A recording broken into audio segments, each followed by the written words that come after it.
All right, hi. It's Liam here. This is going to be part of the PM channel thing on YouTube that is turned into we don't know what, but we're going to start today by talking to Vinayak. He is a Facebook product manager, Zynga product manager, startup founder. We met and kind of met each other at Indiana University, working on mutual, not the same startup, but similar startups, and suffered many hours in dark dark offices. That sounds weird, but working on code in separate, corners of the room for different purposes. Awesome. Thanks, Liam. I appreciate the intro. Of course, I want to clarify I'm not a startup founder and a Zynga PM and a Facebook PM all at the same time. That's a sequential thing. I thought it was the same time. I don't know, man. Facebook doesn't know. Oh man. You're a product manager. Where do you work? I work at Give us a whole Facebook. spiel. I work at Facebook. I'm the product manager for shops enforcement. So it's like the integrity side. So Facebook has like conventional product managers who do growth type work, and then they have these product managers they've really staffed up in the last 3 years, which are like integrity product managers. And we basically focus on making sure that Facebook doesn't have catastrophes like Cambridge Analytica type stuff, right? So we're the guys who basically sit in the rooms with when growth PMs propose something. We say like, hey, these are the things that could go wrong. These are the things that we need to stop. Specifically for me, I work in the e-commerce space, so my job is seller focused. Like when new people come to sell on like a Facebook e-commerce site, or say like even like eBay or Amazon, they have similar teams, which is like, hey, if we're getting sellers on board, there's also going to be some scammers. There's going to be some like real bad guys doing like child prostitution and sex trafficking and all sorts of stuff. Like my job is to make sure those guys don't get on our system, and that if we find like people who are doing scams and stuff, that we get rid of them. And how do we do that without like manually reviewing every transaction, right? How do we build ML systems and stuff like that? Okay, all right, that is quite a bit.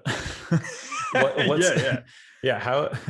How did you even like get here? So that's I want to give everyone context of like, okay, so like you wake up and just become a Facebook product manager working on this like very critical integrity work. How, I mean, we met in college through startup stuff. Like give me the spiel. Yeah, absolutely. So the spiel sort of how did I get here? So in college, I started out pre-med. I think that's probably where I should start. I started out pre-med and I was horrible. I was just like bad at it. I was always really into computers. I'd done like Android ROMs in high school. I had built operating systems, like custom modified operating systems. I was big into iOS jailbreaking, and I had like one or two like themes that I put up. So I was like always like into like sort of techie type stuff. And so I got to college, and I was like computer science, the whole thing. I had no idea how to code, but I took the CS class. You were in that class, I remember, and actually I did pretty well in that class. I was like, wow, I'm really pretty good at this. I'm bad at pre-med, and I'm good at this. And so then I spent like a summer learning out how to code on Android, because I was like, hey, I'm already doing these ROMs. Maybe I can actually build apps for Android. And I got like sort of like headhunted by another student who was there at IU in the business school, and he was like, hey, I want to build this app. His app idea was an alarm clock that paid you to wake up. And I was like, that's a good idea, right? Let's build this. And I put together a prototype over like the winter. Like we left school. I put together a winter break prototype. I brought it back to him. I was like, here it is. But by the way, I've been thinking about this a lot because I've been building it, and this is a horrible idea. And he was like, why is this a horrible idea? It's so great. You go to sleep, you wake up, you make money. And I was like, yeah, but you're showing people an ad every morning. We don't have any partnerships. So these are like $3 CPM ads. And I was like, so every 1,000 ads you watch, you get bucks. And I was like, how many times do you set an alarm per day? And he was like, once. And I was like, so how many days is it going to take for you to get, like, how many years is it going to take for you to get like $3? And he was like, I don't know, like 3 years. So I was like, there you go. There's your problem. And so that was like the first time I sort of stepped into like a PM type mindset. Like, how does this product even actually work, right? Not just building it. And so then we sort of expanded that, and we actually launched a startup called Drizzle. And it was supposed to be a suite of apps, our flagship being an SMS app, lots of impressions per day. You enter a conversation, there's a little banner out of the top, and then 80% of that revenue we give to the user. So the idea was cool. We built it. We pretty much used our own money to build it. We didn't have a lot of money, so we were just like completely went broke building this app. We put it out there on Reddit, and we were like, hey, we built this app on the Beer Money subreddit, and we're like, here's how you can make like a quick buck. Blew up overnight. We had 10,000 DAU hop onto the platform. Like so big explosive organic growth. Ben had some contacts from working in the Bay, like as an internship at one of the 500 startups. And so he knew some guys to call. And pretty soon we were in touch with a VC. I think at some point he sent a bottle of whiskey or like expensive scotch to somebody. There was like a lot of details I wasn't aware of here. But basically, some VC eventually was on a call with the two of us. And he was like, hey, I've got a bunch of VCs and angels who want to invest in you. We like that you have a revenue model built in. We like that you're having organic growth. We think you could be a big deal. So they gave us this like bucket of cash and they were like, go for it. And over the next like year, we scaled out to like a team of 15 people, including a big eng team, front end and back end. We had a designer, we had customer service people. We had me serving in more of a product role, and then we had Ben serving as sort of the CEO of this company, managing all the things that come with running a company. Ran that company for 3 years. Great idea. I still stand by the idea being great. Problem is, we were all like 19 years old, 20 years old, didn't know what we were doing.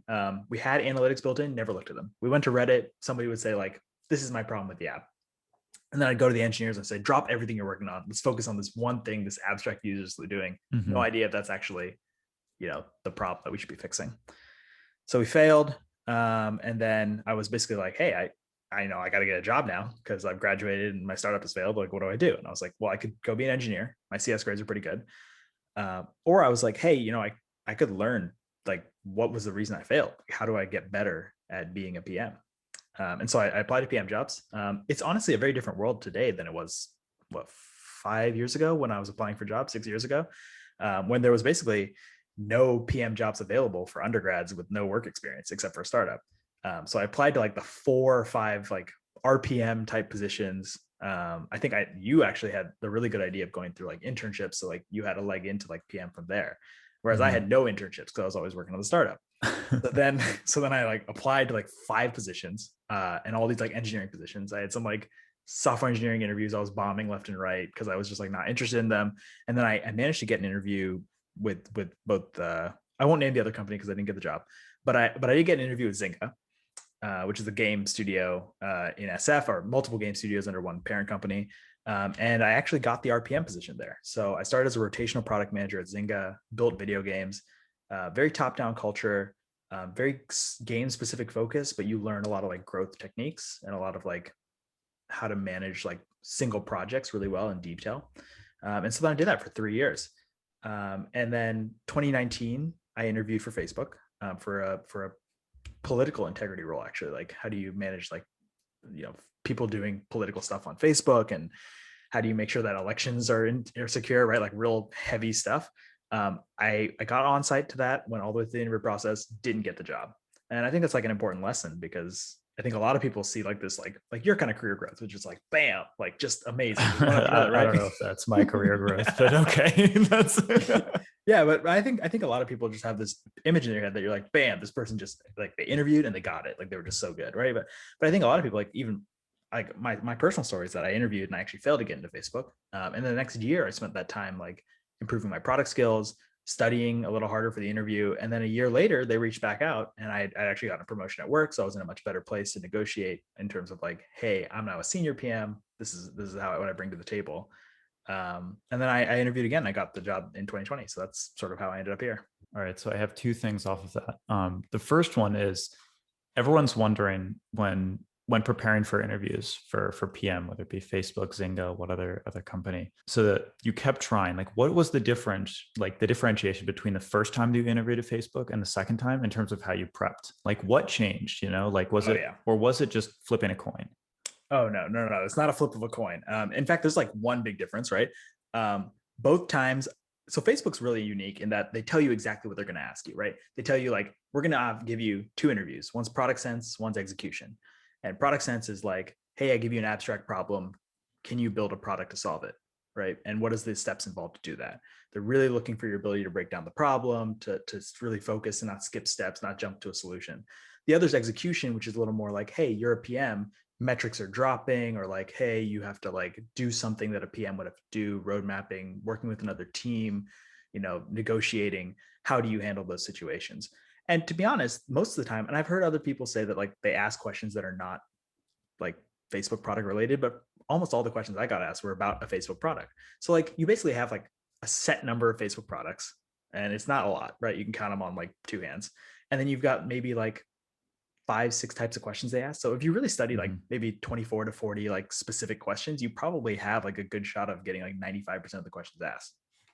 The problem is, and so the first time I studied all those questions and I was like, I know what's coming. I've studied for it. I should be good. What I didn't account for is the fact that I just studied those alone. So like I would practice in front of a whiteboard. I'd do the whiteboard questions. I'd answer it out loud, like I was answering out loud. But you really need to have somebody sitting across from you asking you the questions, and like the pressure of being in an interview situation to be able to properly do an interview. And you need someone to be like, hey, I think your analysis there is wrong, or like push back. And then if you have that, that really pushes you. So the second time, and I've been telling everybody this, but I went to a site called Stellar Peers, which is you have to verify that you're actually a PM, or even if you're not a PM, that you work in some industry, and they do a LinkedIn verification to make sure you're a real person. And then they'll let you in. And there's just like a bunch of people. Most of them are already current PMs who are interviewing at FANG companies and then other companies. And you can just schedule interview time slots. And so probably for 4 months, my interview process was a little long because there were some problems with COVID, but for the entire time that I was interviewing, I was doing mock interviews on a daily basis. So I probably got like 25, 30, 40 interviews, like just in the time period between my like first interview and then my on-site interview. And that really helped because then, by the time I got to the on-site, there was no nerves around like a person asking me a question. There was no nerves like talking to the camera. I'd already figured out, especially because this was a COVID interview, I figured out how to already have like the Jamboard, which is like Google's actually a Google product that I used, which is like a shared, whiteboard, my iPad set up. So like as soon as I got on the interview, I shared my screen and I was like walking through on the Oh my whiteboard, God. which is really Wow, you professional, were right? Yeah, so prepared. That's crazy. exactly. And I think that's the thing, right? That's the way to prep is you have to practice with somebody else and do like real work, like real practice. And it helps if you find somebody who has a skill that you don't. In fact, I found a guy who had two skills I didn't. He had the execution and the product sense. So on Stellar Peers, I tried probably 7, 8 different people. And then I found a guy who was a principal PM at Amazon, which is like pretty high up, right? And he was also interviewing at Facebook. And so he apparently liked, I don't know what he liked about my interviews because I was pretty sure my interviews were awful. Like everything I was doing was bad and everything he was doing was really good. But he liked the way I answered product sense and I just like loved the way he did everything. And so he just like would coach me. And every night we would do like, he'd do an interview for me, I'd do an interview for him. And I'd say like, hey, here's how I would like have walked through the product sense differently. And he'd be like, here's how I'd have done everything differently for yours. And so that really helped me get to the place where like after a couple of weeks of that, I was like nailing it. Like every answer I was giving was like exactly what he was expecting. And he was like, yeah, you're like on track. You're doing well. Like these are things. And in fact, even after I got my offer, he helped me with the negotiation of the offer. And so it was like Wow. having a mentor who's a PM who's already a little higher up or who's already at a FANG company will really, really help. It seems like it's not so much the content of the actual interview, but just practicing going through the actual interview itself and like speaking aloud and seeing if it sounds right, kind of right. Like actually having someone push Yeah, back against you. 100%. Because I think it's real easy to forgive yourself when you're like, I've got down or like I've got Yeah. execution down, Yeah. right? And you don't identify your own weak spots the way that somebody else can. Mm-hmm. And so it is really like the content still matters, right? Like you're not going to get into a FANG company by bullshitting it. You need to have the product skills, but the way these questions are phrased and framed, like there's a certain element of it that's presentation and a certain element of it's like confidence that is not there on a day-to-day job being a PM where you just have to get the work done. And then kind of going back to the first one quickly, why did Zynga talk to you? Like, what do you think? If you could point one thing on your resume, Yeah. maybe, was it that startup that you were describing, Drizzle, or was it, what do you think it was? I think it had to have been the startup, right? And I think this is like the big piece for people is that companies are really looking for two things, right? When they're hiring a PM, either A, they're looking that you've done the job of the PM and you have all those skills, right? So like one piece of advice for people, like if you want to be a PM and you're serious about it, like you shouldn't wait till you land a FANG job. You should take the first PM job you get and then keep trying for your, and of course I'm saying FANG here because it's like they pay a lot and that's where a lot of people want to go. Like if your dream job's not FANG, I'm not judging you. Like you can just like, you can go another direction, right? But like, don't wait till you land the dream job because a lot of times they're waiting for you to have PM experience. Yeah. But specifically for me, I think Zynga was looking for that start. Like they were looking for something different. They were looking for something that shows like, hey, this guy is like able to handle workload. Like a PM's not an easy job. And I think that's the piece. Like even as an RPM, you're expected to handle like a certain amount of like product responsibility. And so what the reason most PMs are MBA grads or have other like they've been engineers or something before is because they already understand how a work environment works. And they understand negotiation. They understand like how projects like go. They understand sprints. Like they can fit into a tech company really easily. And then on top of that, they have all the extra responsibilities of being a product manager, which is like, what are we going to build? How are we going to build it? Like if a designer and engineer come to you and they're both like, hey, these are the trade-offs, you make the trade-off, because like the designer obviously wants the design trade-offs and the engineer obviously wants the engineering trade-offs, and you have to be the one to make the choice, right? And if you don't already have some experience working on tech, or in like either that's a startup environment or as like an engineer PM in like a tech environment, it's going to be really tough for you to get the job. Okay. Hopefully that answers it, I think. Yeah. It seems like it's a whole combination of things, right? Like it's kind of that startup experience. You got all of that almost PM experience at the same time, and then Right. that's what they're kind of looking for. Exactly. So you listed a bunch of attributes. Now I'm kind of transitioning a bit from like where we've gone to your past, you know, IU, Drizzle the Oh startup, yeah. Zynga with the games and the slot machines and everything over, and now you're at Facebook.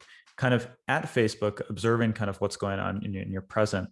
Are there any PMs that you work with that you like really admire, and you're like, oh wow, like this person is pretty incredible, and maybe is there any particular attribute about them that you really admire about them? You don't have to name names. You don't have to like. Oh yeah. You can No. keep it high level and obscure, whatever it might be. You can drop names if you want. I don't know, but Yeah, this is a yeah, tough question, only because I feel like every PM I've interacted with at Facebook thus far has been just like above and beyond, just so good. Just like yeah, honestly, the yeah. quality bar has been like, it's just been astounding.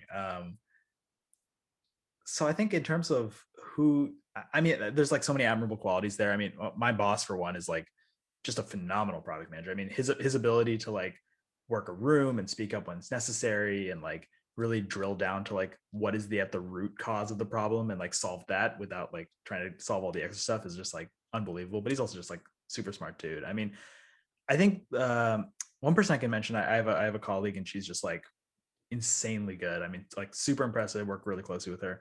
I think one of the things that she does really, really well, which I want to be able to do, is when confronted with something like brand new, like any brand new problem, right? Because if you're in a space like shops integrity, there's always something new that comes through the door. It's pretty much like patching holes all the time is your job, instead of Mm-hmm. like building something from the ground up, right? And what she's doing, and what she's always able to do, is like drill everything back to those like product fundamental basics. Like she's able to say like, hey, what's the real problem that we're trying to solve here? What resources do we have at are like available to us? How should we best employ these resources to solve the problem? Like, let me get feedback from like each like designer and whatever. Let me set up like timelines real quick. Like there's a nice balance of like, she has the core product fundamentals so down, and then she balances nicely like those project management like skills to be able to be like get problem solved really fast, right? So I think like last half she had like in H2, like November, December, she was just like, hey, holidays are coming up, we don't have a way to like solve this particular problem, which was like, how do we get rid of like sellers that we don't have like detection for already? And Mm-hmm. she put together like a solution and rolled it out within like 2 months, and it's like it was like a manual review type solution that's like really solid. um so yeah, I think that's one of the, I think that's the core piece, right? Like no matter what situation, and Facebook's one of those companies that moves so fast that like you're always getting hit with new stuff, and it's really easy to be like, panic and just like forget all the product fundamentals. Just being able to remember like, here's what a product manager does at the ground level, because like you and I both know as a PM, like you start the job with that interview and you're like, this is what PMing is, like these fundamentals, and then you end up doing like 1,000 different things, and often you can forget like your job is to like be able to outline like what's the core thing we're solving and how do we solve it like with our resources. Gotcha. Yeah. No, I mean, it's so important because you're right. Like there's already, you're always working on like 10 different projects, a bunch of Yep. things, a bunch of moving parts. There's teams in different offices. You're all work from home. You're trying to like chat each other in different mediums and I everything. know And it. that's really tough to just be able to always distill it and always like stay calm. I feel like I always panic. So that's, yeah. Same. I'm always panicking. Same Yeah, here. exactly. Everything's bad. Everything's on fire. Yep. 100%. So going off the kind of like positive note of the things you admire, now kind of like a little bit more introspective, what would you say about, not personally about you, but like what do you think is like the worst thing about being a PM? Like give us like the or give the people listening like like what sucks? What do you not like about the job? What is being like maybe over glorified or anything out there? Like yeah, just give us the details there. Oh yeah, this is actually a real easy one, and it's one I have a good answer for. So my when I was at Zynga, I had a boss, and he had a line that I at the time I was so, I don't want to say offended, but I was so shocked to hear it. And as I've grown as a PM, I've come to realize it's like 100% the truth. His line was, the best product manager is a product janitor. And it's When I heard that, I was What? like, what? But What? but he's really right, right? I think the worst part about being a PM is that at the end of the day, it's your project, right? Like everybody, especially at Facebook, like it's very impact driven. You have to like show you've done impact by the end of half, and everybody else is like here they're really reliant on you like delivering impact. But generally speaking, like an engineer is going to like write code and they can be really proud of their code, and the diffs will go through and people will be like looking at them, and like their engineering manager will be like, you wrote really solid code, the product didn't deliver, but you did a good job. Designer, same thing, can make this great design, but as a product manager, like you are responsible for getting the product out the door. So every little small little problem, right? And I think this translated really well from the startup side, but like at the end of the day, you're responsible for cleaning up the mess that everybody leaves behind, or like any small problem. Like at the end of the day, it's going to fall on your head. So like you have to go clean it up. And so that means that sometimes like you would rather be spending time road mapping and instead you're writing content because like your like content strategist or content designer didn't get it ready in time, right? Or like you would rather be, getting your vision documents ready so that you can like present vision for the team, but instead you're like sitting up on a weekend like rewriting specs because people couldn't understand them. Like this is the worst part about it being a PM, is like you don't get to do all the PM stuff that like you really like. You like spent a lot of your time on cleanup. Yeah. Yeah, that makes sense. That adds up. I mean, that, yeah. I feel like A everyone like lot. glorifies the mini CEO kind of phrase. And then it's like in reality, it's like, okay, maybe a little bit, but then most of the time it's just kind of this like this sludge that no one sees. That's Like, exactly right. You're a mini yeah. CEO, which means you have to deal with a mini amount of like BS that like a Yeah. CEO deals with like a major amount of BS, and you deal with like a mini amount of BS. Uh, and like the press conferences and the launching products and the like coming up with great ideas and having really productive meetings that leave you going like, wow, I'm so inspired. Like that's honestly just a subset of the job, and most of the job is like, oh, making sure everything's going smoothly, like Yeah. Yeah. tending to everybody's needs, making sure your partners are all growing and having fun. And yeah. Yikes. Okay. All right. That's good. It's just, you read so many books and stuff out there, so many videos that are like, yo, it's the best thing in the world, life changing. It's like, damn, is this like a pyramid scheme? It's like, no, no, Right. there's a side to it that is sometimes not great. But Yeah. all right. 100%. So that's the present. We've gone in the present. Now we're gonna go take a look at the future. Cool. Um, I want to get your take. A lot of people have been asking kind of what is the future career path of a PM, right? Like, do you just climb the ladder? Do you get promotions? You just go to different companies as a PM? Do I don't know. What do you like turn into a Elon Musk or something? Like what happens in the future? So what does your Right. next like 5, 10 years look like in your career when you're kind of just thinking out there? Yeah. This is such an interesting part. So I think for me personally, it's really tough because 5 years ago, I wouldn't have been able to say like I'd be a PM at Facebook, right? Like 5 years ago, like I was at my startup and I was like, this is gonna be it. Like I'm gonna be a drizzle CEO and we're gonna be killing it, building Oh, out this hell suite of yeah. apps, right? Yep. Honestly, 5 years ago, I'm pretty sure I was like dropping out of college and thinking I wasn't even graduate. And then, drizzle started to decline and I was like, oh, I'm gonna go snag that degree, right? Like, so I think like there's a lot that changes in 5 years. So it's really hard to say like even like what tech will look like in 5 years. But I think for PMs, there's a couple of paths that are really interesting, right? Like one is the classic, like you're a PM, you go to a better company, and a better company, you get paid more. And then like, honestly, you just like work on bigger projects and then you move up. And I think a lot of people go into management. So they manage other PMs, they help other people develop their careers, manager, director, VP to CEO, right? Like, and I think that's the path for a lot of people, which is a great one. I've also heard a lot of people like some people switch like to VC or something like that. They see enough about product that they're able to like they have like a BS detector, like their nose. They can like sniff a company and be like, is Mm-hmm. this company going to do actually what it says it's going to do? Which I think is a cool path.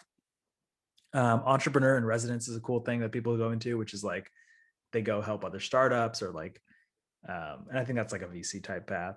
Startups themselves, I think is a cool path, and that's the one I think personally. I think 5 years from now, I see myself right. Like there's a chance I'm still at Facebook 5 years from now, or I'm at another company and I'm still a PM and I'm really enjoying it, right? But I think either starting my own company, which was always my hope, by going to the PM path, was like learning what I did wrong at my first company so that I can start another company.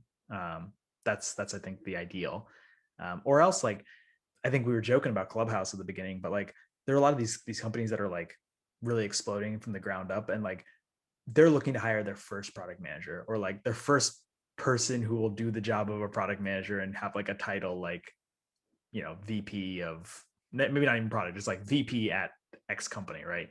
Yeah. And they want a guy who has like enough experience that their first hire isn't a dud, right? And so I think that's like a cool place. Whereas like it's not my idea and it's like not my startup, but like you're within the first 10, 20 employees and like you're building essentially the future of like what will be the next like big company. And it's cool because then you don't have to come up with the idea and you don't even have to like know the person who comes up with the idea, but like you're hopping in really early on something that's going to change, the tech world. I think that recently has been really popping up to me as like, that could be really cool. Like the more I get to know Interesting. tech, like getting to the place where I have enough experience that I could like interview at one of these companies and be like, hey, I'm really passionate about what you're doing and I really know what I'm doing personally in tech and I want to run product for you. Cool. All right. So you kind of see those two. It's like one of them is like the just quit, do your own startup, and then the other is like join a very like super early stage company. Super early stage at a high level and really shape product from like the ground up at that company. Yeah. Have Yeah. you have you applied to Clubhouse? I haven't. I actually haven't even looked. I haven't. I fully realize that this is going to be public, and my boss will probably look at this. My boss is a real cool guy, and he's always just like, if you're not updating your LinkedIn or looking at what's out there or responding to recruiters, you're not doing your job right, which is really funny because it's like he's a great boss. But Mhm. yeah, I haven't. I personally, I mean, I actually don't think I'm going anywhere. I'm within my first year here, and I want to like Yeah. establish Yeah. myself. I know from my first year to the end of my third year at Zynga, like I grew enormously. I think the Hmm. same thing's going to happen here, where I'm still in that very sharp learning curve period. Um, I'm also, as we mentioned before, I'm not convinced about Clubhouse. I think it's everybody's talking about it. It got the Yeah. VC funding it wanted from a big name, right? Horowitz is in there, but you can't right. You can't take the audio forward right now. It's invite only, which means everybody wants to get in. But once you're there, like I've been on Clubhouse for like a couple of days now. It's okay. I tend to find myself like busy all the time. So it's like the times that I'm not busy, I'm like tuning in. Right now, I get better quality from my podcast than I'm getting from Clubhouse. Like the Yeah. rooms that are available to me when I want them are not great. Um, so we'll see. I like that there's famous people on there, and like they're doing impromptu stuff and getting asked questions. But it's Yeah. a It's just so like painful when you like, you're like eating dinner and then it's like an hour goes by, you don't look at your phone, then you look at your phone, it's like, oh, Elon Musk was in this Clubhouse room for like an hour. yeah, And you're like, exactly. what was I doing wrong? Like, Right, right. no. I saw one. It was like all these people you follow are in one room, and I was like, no. And Yeah. I was like in the middle of a bike ride. I was talking to somebody. It popped up on my watch, and I was like, no. And there's just nothing I could do about I'm it, never right? gonna hear this. Right. And in fact, like they're even like super strict about you can't record it without express permission. Otherwise, they'll like boot you from Clubhouse. Like I Can think you one. even how do you record it? Is it like So screen recording? like external recording, yeah, I think so. Like Oh, gotcha. Okay. so it's like Ben Thompson, who's one of the guys I follow, who's the guy, a blogger who writes for Stratechery. Yeah. He was on Clubhouse for like an hour talking to somebody, like had an interview, and he had to get like express permission from Clubhouse to like take a recording of that and post it on his blog, which was like really weird. Wow. Yeah. Okay. All right. Yeah. I mean, yeah, that's my only thing with Clubhouse is just I want to be able to, listen to it again, and then I end up just watching it on YouTube, which is like not that. And it's like someone's like iPhone screen recording. You're like, It's oh awful. no. Yep, 100%. Out, out of like Clubhouse and maybe other upcoming trends and things like that, kind of looking again towards Mm-hmm. the future, uh, is what excites you, right? I think a lot of people look at like, all right, PMs in these companies, right, are influencing technology. They're in the middle of technology. What future trends or current trends excite you? Is it Clubhouse, like chat style stuff? Is it, like everyone else, like blockchain, Bitcoin shit? Yeah. Is it, I knew how you self-driving felt about cars? Like, I knew how you felt about blockchain before we started, which is why I was scared to say crypto. Um, but I've recently had a bit of a change of heart, and no small part of that has been because of the number of people. Well, two things. One, I think people are actually finally starting to build some cool stuff with like Ethereum, which like when I saw like Bitcoin for so many years, I was like, this is like stupid, right? Like you're basically just trying to build like digital gold, and like you're saying like there's only a certain amount of it, but like I might as well just invest in gold, which is like a real thing I can hold, and it like never loses its color. That's the value, right? Where's the value of Bitcoin? Whereas now I'm seeing like, especially when you're looking at like, for instance, you look at this meme economy, right? Like GameStop, there's like BlackBerry, like people are like Wall Street bets is like being able to influence the market, and there's like this like yeah, upheaval, and when you see even like market fluctuations, you see like people moving to decentralized finance is like a steady, like, oh my God, like this is the way. And I don't know if you saw, like, the S&P 500 hit an all-time high last week. I think, and a lot of people are saying the market's overrated, or like not overrated, but like it's too bullish, right? Yeah, Um, yeah, yeah. so There's a lot of foam. yeah, so I think there is something interesting to be said about like the future of crypto. And one of the things that one of the really convincing things that I had a friend who's told me this, and this guy, by the way, invested in this and Tesla for a long time, and now is like just like chilling. I think he quit his job, and he's like 20x his assets because of just like investing in these. And for like the last 5 years, he's been telling me to do it, and I didn't listen to him. But one of the things he told me, which just recently Mark Cuban repeated the same exact thing he's been saying for like several years, which is at the beginning when the internet was first coming out, like it was painful to use the internet. Like you had to dial in, you had to do like, it was honestly easier to like listen to music offline or like on a CD than it was on the internet. And a lot of people are like, this is stupid. Why would I go through all these extra steps to use the internet for something I can do easier offline? And just like that, crypto, like I want to like buy a domain name, or I want to transfer money from one wallet to another. Like the gas cost, like the fuel, like the amount that you have to pay to do a transaction is like enormous, and it's not easy to do, and it's like it's kind of painful. And so for a long time I was like, this is stupid, this is a stupid thing. And then like Mark Cuban was saying, it's just the beginning. As this technology develops, and is developing really quickly, and as it gets easier and cheaper and faster to use, and people find new ways to use, like the mobile phone, right, came out of nowhere and it changed the way we use the internet. And even before that, the internet was big, right? Like the personal PC became a big thing. Like everybody had Windows 98, then everybody had XP, and then everybody had the internet, and it was amazing. I think the same thing is coming with crypto. I'm not sure what it will be, but there are enough big players who've jumped on this, and there is enough structural problems that require a decentralized, like trustable system, that I think it could actually be big. But aside from crypto, I think the other things that are really interest me, driverless tech. I own a Tesla just like you do, and I love it. And I just think like generally like battery tech is going to be a big thing.